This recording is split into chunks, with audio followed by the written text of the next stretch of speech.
Good evening সবাইকে। আমি জানি না আওয়াজগুলো আমি ঠিক ভিডিওতে আসছে কি না। চারিদিকে এই ডিজের আওয়াজ, তারপর বাজির আওয়াজে মানে কুকুররা কতটা পরিমাণ ভীত সন্ত্রস্ত হয় আমি জাস্ট তার একটা এক্সাম্পল দেখাচ্ছি, হয়তো অনেকে বুঝতে পারেন না। এখানে মাম্মা পুরো চুপ হয়ে গেছে।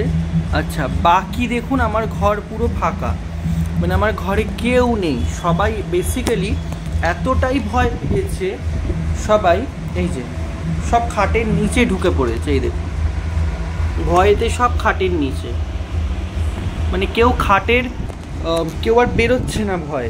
সকালে যথারীতি অ্যাজ ইউজুয়াল ছিল, এই সন্ধে থেকে আরম্ভ হয়েছে। মানে আমরা তো at the end of the day মানুষ, যতই প্রগতিশীল হই যাই হয়ে যাই, তো এগুলো বোধহয় একটু ভেবে দেখার দরকার আছে।